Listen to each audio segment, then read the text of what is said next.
तो जिस तरह से हम लोग सोच रहे थे पहले दिन का खेल खत्म होने के बाद कि ये दूसरे दिन ही टेस्ट मैच खत्म होने के पूरे पूरे चांसेस हैं, और वैसा ही हुआ। साउथ अफ्रीका ने 62 फॉर 3 से खेलना शुरू किया सुबह मॉर्निंग में, और एडम मार्करम ने क्या गजब की पारी खेली है। मतलब मैं ये कहूं कि पूरी सीरीज में अगर सबसे अच्छी बैटिंग किसी ने की है तो वो सेकेंड इनिंग्स में एडन मार्करम ने की है। और वो उसकी बैटिंग में सबसे अच्छी चीज ये थी कि वो कभी भी ऐसा नहीं लग रहा था कि वो उसके खेलते हुए कि विकेट कोई बहुत ज्यादा खराब है, या बॉल कोई ऊपर नीचे हो रही है, या क्या हो रहा है, या उसको समझ में नहीं आ रहा है, या वो इनडिसाइसिव है।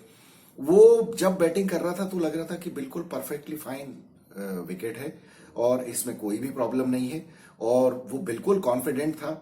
उसने कोई भी फॉल्स शॉट नहीं मारा सिवाय उस शॉट के जिस शॉट पे वो आउट हुआ है। उसने बहुत चुन चुन के बॉलर्स को चुना और उनकी बॉल्स को चुना जो कि खराब थी। जो बॉल्स उसको आगे फेंकी गई उस बॉल पे उसने भरपूर शॉट मारा, जो बॉल उसको ऑफ स्टंप के बाहर फेंकी उस पे उसने भरपूर शॉट मारा, और जो बॉल्स ओवर पिच थी उनको तो उसने बिल्कुल भी छोड़ा नहीं।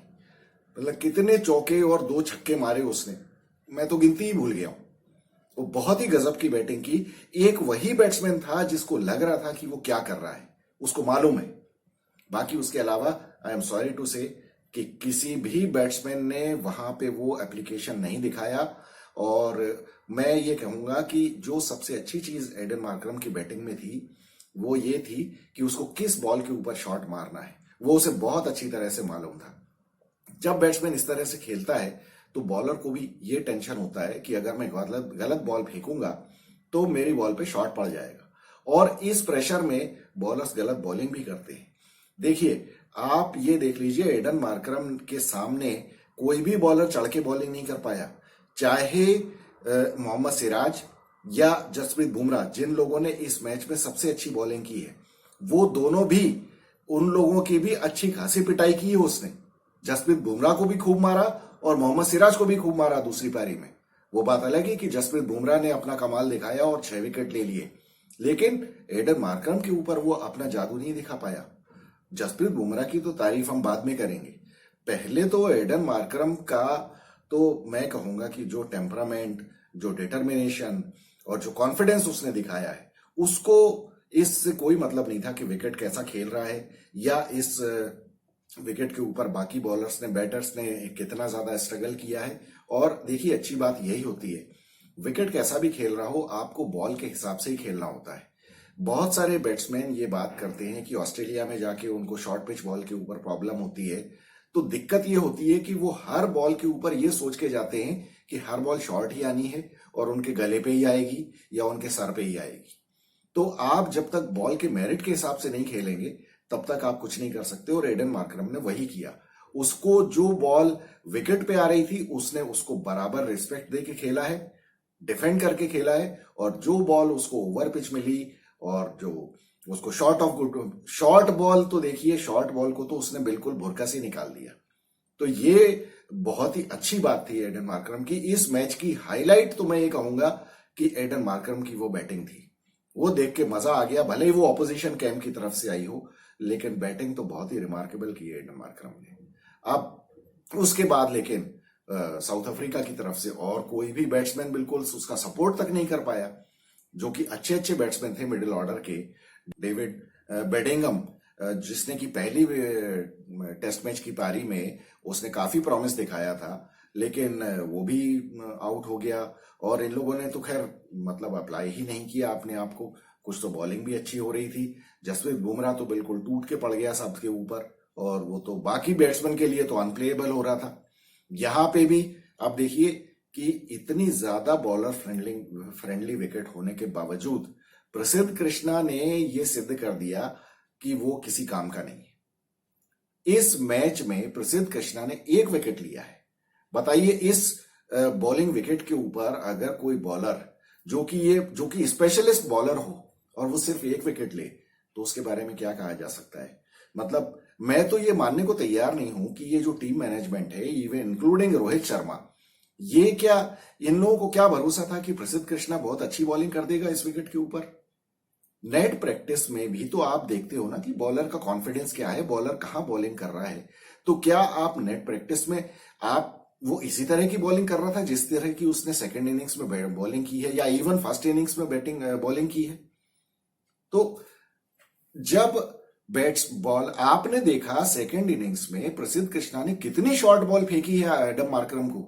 वो जो एक 25वें ओवर में किस ओवर में उसको पहला ओवर दिया, वो पहले ओवर में उसने 2 चौके और 2 छक्के खाए हैं और वो शॉर्ट पिच बॉल पे। वो तो एडम मार्करम तो अपना बल्ला भांजते हुए बैठा हुआ था कि बस तू गलत बॉल करेगा तो मुझे तुझे पीटना ही है। वो तो बिल्कुल उसकी तो लार टपकने लगी थी जैसे ही प्रसिद्ध कृष्णा बॉलिंग करने आया। उसको तो मालूम था कि ये बॉल गलत फेंकने वाला है। तो ये हमारे कप्तान और कोच को नहीं मालूम था कि प्रसिद्ध कृष्णा से बॉलिंग नहीं हो रही है? मैं मानने को ही तैयार नहीं हूं कि प्रसिद्ध कृष्णा नेट्स में अच्छी बॉलिंग कर रहा था मैच के पहले और उसने मैच में आके इस तरह की बॉलिंग की है। कोई भी बॉलर अगर नेट्स में अच्छी बॉलिंग कर रहा हो, अच्छा टप्पा डाल रहा हो, तो वो मैच में आके शॉर्ट पिच बॉल कैसे कर सकता है? मतलब बड़ी अजीब सी बात है ये तो मुझे समझ में ही नहीं आती ये बात। कोई लेमैन भी ये कह सकता है कि प्रसिद्ध कृष्णा कहां टप्पा डाल रहा था बॉल का। और मोहम्मद सिराज ने भी सेकंड इनिंग्स में अच्छी बॉलिंग नहीं की, जबकि वो पहले दिन का मैच खत्म होने के बाद जब वो इंटरव्यू हुआ था उसका, उसमें कह रहा था हमको मालूम है हम इनको जल्दी आउट कर देंगे। अरे भैया तुझे मालूम है तो तूने पहली पारी में जैसे टप्पा डाला था दूसरी पारी में क्यों नहीं डाला? वो इसी की वजह से उसको विकेट नहीं मिले। और पहली पारी में भी आपको ये मालूम था कि आपको क्या टप्पा डालना है, तो जसप्रीत बुमराह ने भी वो काम नहीं किया। अदरवाइज ये मोहम्मद सिराज और जसप्रीत बुमराह मिलके दोनों निपटा देते और इवन 55 रन भी स्कोर नहीं हो पाता साउथ अफ्रीका का। लेकिन पहली पारी में सिर्फ मोहम्मद सिराज ने अच्छा टप्पा डाला है, कुछ हद तक मुकेश कुमार ने किया क्योंकि मुकेश कुमार को फर्स्ट क्लास का काफी एक्सपीरियंस है। दूसरी पारी में मुकेश कुमार ने तो जो किया सो किया, वो तो एवरेज जिस तरह की बॉलिंग उसने पहली पारी में की थी वैसी ही की। लेकिन यहां पे मोहम्मद सिराज ने फिर वही गड़बड़ कर दी और मोहम्मद सिराज की भी इसीलिए पिटाई कर दी एडन मार्करम ने। जसप्रीत बुमराह ने इस बार अपना टप्पा सुधार लिया, तो पहली पारी में क्यों नहीं सुधारा? अब ये इन लोगों को कौन समझाएगा? हालांकि देखिए मैं ये मानता हूं कि इन लोगों का क्रेडिट काफी इन लोगों का ड्यू है, क्योंकि इतने सारे T20 और IPL के प्रेशर के बाद ये लोग टेस्ट क्रिकेट इस तरह से इतने डिटर्मिनेशन के साथ, इतने हार्डवर्क के साथ खेलते हैं। इसके लिए तो इनको हेड्स ऑफ। मतलब ये कोई भी ये कह सकता है कि भाई मैं भी अनफिट हूं हार्दिक पांड्या की तरह। हार्दिक पांड्या जिस तरह से टेस्ट क्रिकेट को अवॉइड करता है, ये हमसे और आपसे छुपी हुई बात नहीं है। लेकिन क्या कारण है कि मोहम्मद सिराज और जसप्रीत बुमराह भी खेल रहे हैं, जबकि जसप्रीत बुमराह तो देखिए वो तो he is the most likely candidate to fall injured. मतलब इंजरीज के लिए सबसे ज्यादा प्रोन अगर इस पूरी टीम में कोई है तो वो जसप्रीत बुमराह है। वो पिछले 1 साल से बाहर था इंजरी की वजह से। तो सबसे पहले तो उसको कहना चाहिए कि नहीं मैं टेस्ट मैच नहीं खेलूंगा। जसप्रीत बुमराह अगर एक बार कहे कि नहीं मुझे प्रॉब्लम हो सकती है और मैं टेस्ट क्रिकेट नहीं खेलूंगा, या वो मैच में बहानेबाजी करने की कोशिश करे बॉलिंग ना करने के लिए, तो एक बार को समझ में आता है। लेकिन हार्दिक पांड्या का तो मतलब तुम तो भैया you are the only one allrounder, you are the only one medium pace allrounder of this country, क्योंकि BCCI ने कोई दूसरा तैयार ही नहीं किया है। तो मैं तो ये हालांकि मानने को तैयार नहीं हूं कि 140 करोड़ लोगों के देश में, जिसमें कि कम से कम 4-5 करोड़ लोग तो क्रिकेट खेलते होंगे और फाइट कर रहे होंगे इंडियन टीम में आने के लिए, उसमें से आप एक दूसरा ऑलराउंडर नहीं ढूंढ पा रहे हो। खैर वो तो वो दूसरा डिबेट का एक सब्जेक्ट है पूरा अपने आप में, तो उसमें तो पूरी एक PhD की जा सकती है। लेकिन मैं इसीलिए क्रेडिट देता हूं मोहम्मद सिराज और ये जसप्रीत बुमराह को कि इन लोगों की मेहनत जो है वो वाकई रंग लाई और इन लोगों ने जो परफॉर्म किया वो ड्यूली डिजर्व करते हैं। लेकिन इसका मतलब ये नहीं है कि आपने जहां गलती की है वहां हम पॉइंट आउट ना करें, क्योंकि देखिए उसके पहले तो कप्तान और कोच को मैं इतना ज्यादा क्रिटिसाइज करता हूं कि जब साउथ अफ्रीका आप जा रहे हो, आप पिछले 30-32 साल से साउथ अफ्रीका जाते रहे हो, आपके पास पूरा हिस्टोरिकल डेटा है कि वहां किस तरह की लेंथ डाली जाती है। वो वर्नन फिलेंडर जिसको ये स्टार स्पोर्ट्स वाले एक्सपर्ट बना के लेके आए थे, वो तो चिल्ला चिल्ला के वहां कह रहा था कि भैया साउथ अफ्रीका में जब आप आते हो तो आपको स्विंग नहीं देखनी है, आपको स्विंग मत करो, आप सिर्फ टप्पा डालो बॉल का। तो ये क्या इनको पहला टेस्ट हारने के बाद ही पता चला? आपके पास दुनिया भर के वीडियो रिकॉर्डिंग्स है, इतना हिस्टोरिकल डेटा है, लेकिन आप पहला टेस्ट हारने के बाद ही सीखते हो आप। ये सबसे बड़ी प्रॉब्लम है। मैं ये कहूंगा कि इंडिया ने इस बार गोल्डन चांस मिस कर दिया है। ये सीरीज 2-0 से जीत सकते थे। ये अगर पहला टेस्ट नहीं भी हारते तो कम से कम ड्रॉ कर लेते, क्योंकि ये साउथ अफ्रीका को प्रेशराइज कर सकते थे। लेकिन इन लोगों ने इतनी ज्यादा गंदी बॉलिंग की है कि ये पूरा पूरा ये हार का ठीकरा जो है पहले टेस्ट मैच का, ये कप्तान और कोच के सर पे जाना चाहिए। और खैर, बॉलर्स कोई काम है क्या गलती करने में? बॉलर्स को नहीं समझ में आता है कि बॉलिंग कैसे करनी चाहिए। बॉलिंग, अरे यार, आपसे जब स्विंग नहीं हो रही है तो ऑब्वियस है कि आपके पास दूसरा ऑप्शन है कि आप लेंथ छोटी करो, गुड लेंथ पे डालो। लेकिन जब बॉल घूम नहीं रही है, कुछ भी नहीं हो रहा है, तो भी आप स्विंग करने की कोशिश कर रहे हो, तो फिर तुम्हारे इतने ज्यादा फर्स्ट क्लास एक्सपीरियंस और टेस्ट मैच एक्सपीरियंस का क्या फायदा है? अब क्या बोलूं, मैं तो कुछ समझ में नहीं आता मुझे। कल की दूसरी पारी में जब साउथ अफ्रीका बैटिंग कर रही थी और एडन मार्करम बुरी तरह से पिला हुआ था इनको पीटने के लिए, तब भी मुझे एक बात ये नहीं समझ में आई कि इन लोगों ने गेम की पेस स्लो क्यों नहीं की। जब एक बैट्समैन इस तरह से मारने पे लगा हुआ है तो आपको गेम की पेस थोड़ी सी स्लो करनी चाहिए। कई बार ऐसा मैचेस में होता है, T20 में भी होता है, वनडे में भी होता है। कोई जैसे अगर मान लीजिए बैट्समैन लगातार मारने पीटने में लगा हुआ है तो दूसरा कप्तान जो है वो गेम की पेस स्लो करता है, थोड़ा सा रुक के थोड़ी एक टीम मीटिंग कर लो। लेकिन यहां तो हमने देखा, एक बॉलर गया, दूसरा आया, वो भी तेज तेज भाग भाग के लगा हुआ है बॉलिंग करने के लिए, और वो एडन मार्करम लगा हुआ है पीटने, बिना कुछ सोचे समझे। मुझे लगता है मैकेनिकली ये लोग बॉल फेंकने में लगे हुए थे बिल्कुल, और वो पीटे चला जा रहा था। इसी तरह से जब एक बॉलर लगातार विकेट पे विकेट लेता चला जाता है, तब बैट्समैन भी ये करते हैं, वो थोड़ा गेम की पेस स्लो कर देते हैं। वो आपस में रुक जाएंगे, थोड़ा सा जूता खोल लो, थोड़ा सा बैट बदल लो, थोड़ा सा अपना पैड चेंज करने के लिए बात कर लो, थोड़ा सा पानी मंगा लो बाहर से, कुछ भी कर लो। इस तरह से बॉलर की रिदम भी तोड़ी जाती है जब बॉलर कोई लगातार फॉर्म में बॉलिंग कर रहा हो और उसने लगातार विकेट्स ले लिए हो। ये बिल्कुल कॉमन सेंस है क्रिकेट में। लेकिन एडन मार्करम बल्ला घुमाते हुए पीछे चला जा रहा था और ये लोग आके मैकेनिकली बॉल किए चले जा रहे थे। ये काम है कप्तान और कोच का। बॉलर्स को कई बार समझ में नहीं आता है कि ये क्या हो रहा है, वो बस सिर्फ बचने के बारे में देखते हैं। क्योंकि एडन मार्करम तो मुझे आउट होता हुआ दिख ही नहीं रहा था कल। जिस तरह की बॉलर्स ये बॉलिंग कर रहे थे, ऊपर से प्रसिद्ध Krishna should be out of the team for next 2 years। क्योंकि मुझे एक बॉलर, देखिए, किसी बॉलर को विकेट ना मिले वो बात मैं समझ सकता हूं, लेकिन तुम टप्पा ही ढंग का नहीं डालोगे तो फिर विकेट कैसे मिलेगा? तुमको तो विकेट कभी भी नहीं मिल सकता है। और जब इतना लो स्कोरिंग मैच हो रहा है, उसमें एक ओवर में 20 रन, मतलब वहां तो ये हालत हो गई थी कि एडन मार्करम तो कल 150 रन और 200 रन भी ठोक सकता था अगर वो आउट नहीं होता, वो उससे मिस टाइम नहीं होता सिराज की बॉल पे शॉट, तो वो तो बिल्कुल भी मुझे आउट होता हुआ नहीं दिख रहा था। ये कप्तान और कोच का काम है कि बॉलर, पहली बात तो उस बॉलर को सिलेक्ट ही क्यों किया आपने। मैं ये बात फिर से कहूंगा कि मैं मानने को तैयार नहीं हूं कि ये नेट्स में टप्पा सही डाल रहा था और मैच में इससे टप्पा नहीं डाला। ऐसा कैसे हो सकता है? इसने पहली पारी में भी खराब बॉलिंग की थी, वहां पे भी इसने शॉर्ट पेच और कुछ तो भी फुल टॉस ये बॉल डाली है। मतलब मुझे तो क्या समझ में नहीं आता, ये प्रोफेशनल क्रिकेटर्स किस बात के हैं ये? और भला उस आईपीएल टीम का किसने लिया है इसको? ये कोलकाता की टीम में है, किस टीम में है ये भगवान ही मालिक है इस बार आईपीएल में अगर इससे बॉलिंग करवाई तो। और खासतौर पे सनराइजर्स के सामने तो एडन मार्करम और क्लासेन इसकी बहुत क्लास लगा देंगे प्रसिद्ध कृष्णा की। खैर वो तो बात की बात है, आईपीएल में देखेंगे हम। लेकिन कुल मिला के मैच तो इंडिया जीत गई, इसलिए हमें अच्छा लग रहा है। लेकिन ये विकेट जिस तरह का था, ये बहुत ही खराब विकेट था। ऐसे विकेट बनने नहीं चाहिए। देखिए, मैं पहले भी कई बार कह चुका हूं, हम जो इंडिया में भी जो विकेट बनाते हैं, जहां पहली बॉल से बॉल स्पिन होती है, वो भी विकेट्स अच्छे नहीं है।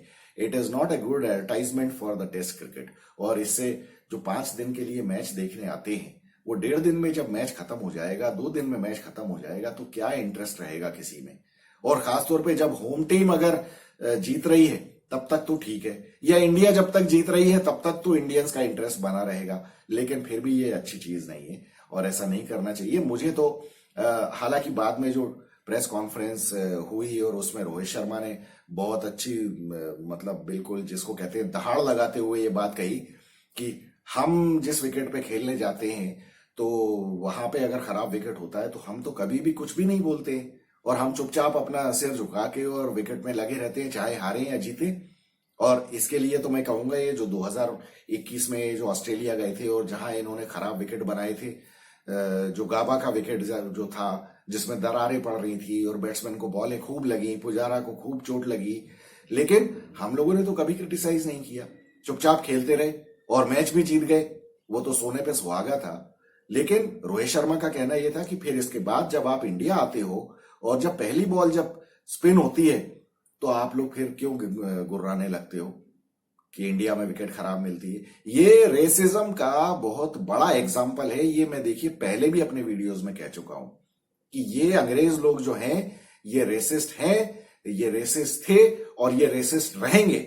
इनको कलर्ड लोगों से हारने में बहुत शर्म महसूस होती है। ये आपस में कितना ही गंदा क्रिकेट खेले, ये ऑस्ट्रेलिया, साउथ अफ्रीका, इंग्लैंड, ये तीनों जहां के व्हाइट कलर स्किन वाले जो प्लेयर्स होते हैं ये आपस में कितनी गंदी क्रिकेट खेलें, लेकिन ये कुछ नहीं बोलते। लेकिन जब ये हमारे देशों में आते हैं ना तब ये इनकी सारी मुंह जबान खुल जाती है। इनके बारे में सुनील गावस्कर ने बहुत अच्छी बात कही थी।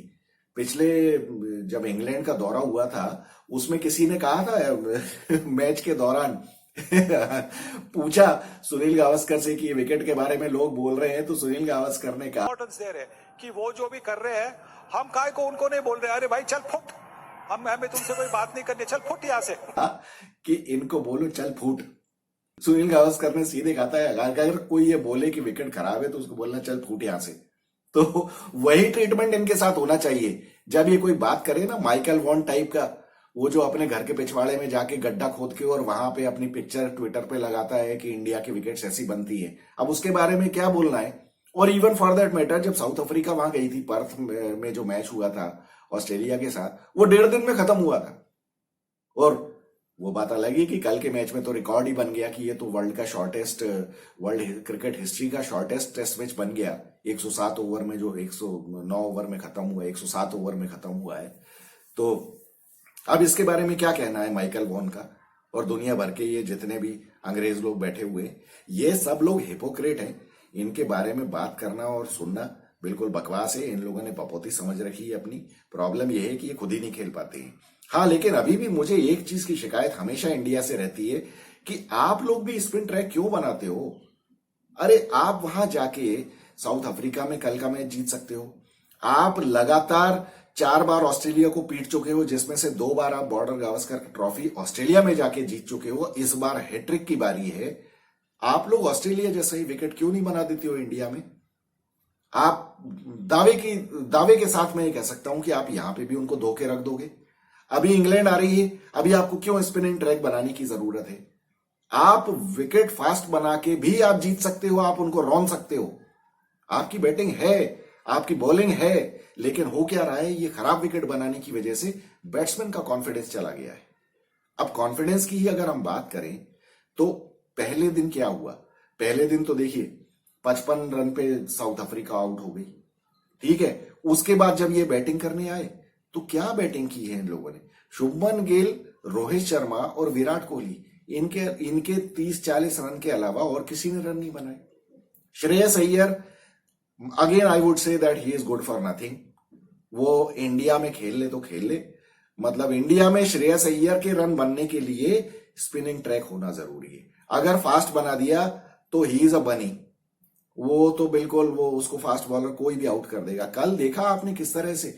आप ये देखिए, यहां फिर से मैं कहूंगा कि कोच और मैनेजमेंट और कप्तान और सीनियर प्लेयर्स, इन लोगों की गलती है। आपको मालूम है साउथ अफ्रीका में बॉल गुडलिंग स्पॉट से ऊपर आता है, तो आपकी सबसे बड़ी टेक्निक तो ये होनी चाहिए कि जब आपको डिफेंड करना है तो आपके हाथ नीचे होने चाहिए। आप हाथ ऊपर करके डिफेंड कैसे कर सकते हो, जैसे श्रेयस अय्यर ने कल किया था। उसके तो मुंह पे आ गई थी बॉल और वो बिल्कुल एक जोकर टाइप का बिल्कुल उसने डिफेंस किया है। बॉल एकदम पॉप अप हो गई थी और वो तो शॉर्ट लेग पे या सीली पॉइंट पे अगर कोई प्लेयर होता तो वहीं लड्डू कैच उसके हाथ में दे दिया होता उसने दूसरी पारी में। ये बेसिक चीज है। श्रेयस ये अपना यशस्वी जायसवाल भी जो पहली पारी में आउट हुआ है, वो उसमें भी वो हाथ ऊपर करके डिफेंड कर रहा है। तो साउथ अफ्रीका में आपको हाथ नीचे करके बॉल को छोड़ना है ना, आप हाथ ऊपर करके नहीं छोड़ सकते जब बॉल इतना ऊपर आता है। तो फिर तो पूरे पूरे चांसेस है कि आपका स्निक लगेगा या ग्लव लगेगा। तो ये कौन बताएगा इन लोगों को? ये तो कोच और कप्तान ही बताएंगे ना। या फिर आप में अगर इतना ज्यादा वो है खेलने का अगर इंटरेस्ट है, तो आप पहले खुद ही वीडियो रिकॉर्डिंग्स देख लो कि वहां पे मैचेस में क्या होता है। तो इतना तो टाइम मेरे ख्याल से नहीं है। यशस्वी जायसवाल और शुभमन गिल जैसे बैट्समैन जो हैं, यंग बैट्समैन, इनसे क्या आप उम्मीद कर सकते हो कि किसी भी दौरे के पहले ये जाके वीडियो रिकॉर्डिंग देखेंगे कि वहां पुराने मैचेस में क्या हुआ है? इनको तो अपनी इंस्टाग्राम स्टोरी लगाने से फुर्सत नहीं है। तो ये डिटर्मिनेशन है इन लोगों का, तो इनको तो फिर फीड करना पड़ेगा ना। हालांकि फीड करने से भी क्या है, प्रसिद्ध कृष्णा ने बॉलिंग क्या की है? सबको पता है कि तुझे गुडलिंग स्पॉट पे फेंकना है, तो वो तो अपने पैरों पे ही टप्पा मारे दे रहा था, जिसपे छक्के भी खाए, चौके भी खाए।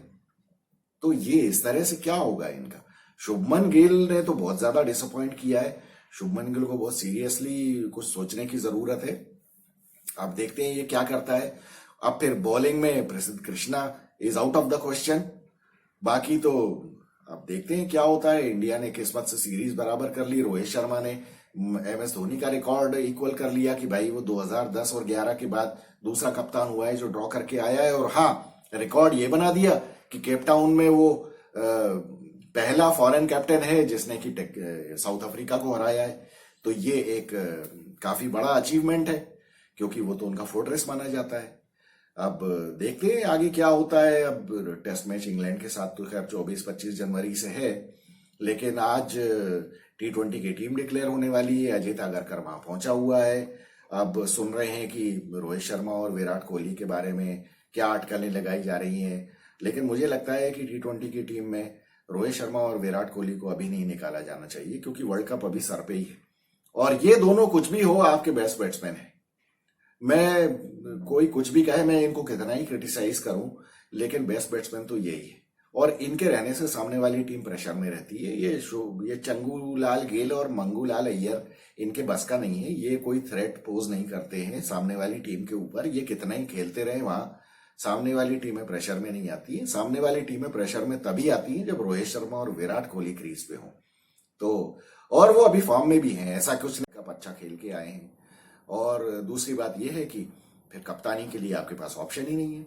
रोहित शर्मा को कप्तानी नहीं आती, इसमें कोई डाउट नहीं है। ये तो मैं बिल्कुल डंके की चोट पे कहता हूं। ये जो बेवकूफी के काम करता है, ये किसी भी मैच में जब कप्तानी करने की जरूरत होती है तब ये पक्का गलत डिसीजन लेता है, इंक्लूडिंग वर्ल्ड कप फाइनल का टीम पिच सिलेक्शन। या फिर कल के मैच में भी तुमने प्रसिद्ध कृष्णा को क्यों खिलाया होगा यार?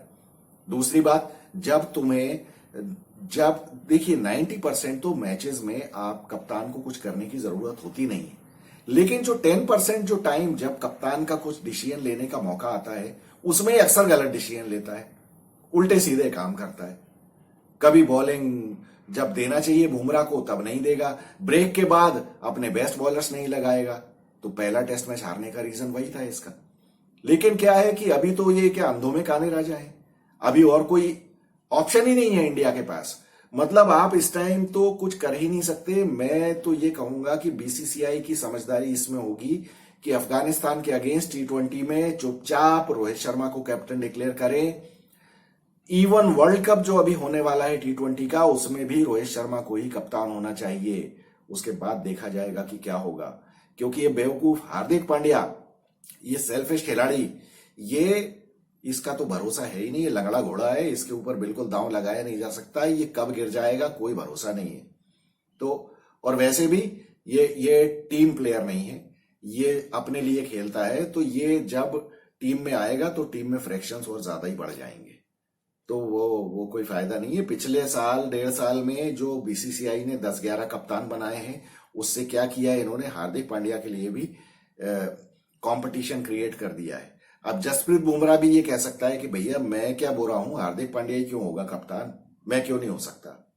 ये बात तो बिल्कुल सही है ना। और जसप्रीत बुमराह की लॉयल्टी इंडियन टीम के लिए ज्यादा है हार्दिक पांड्या के कंपैरिजन में।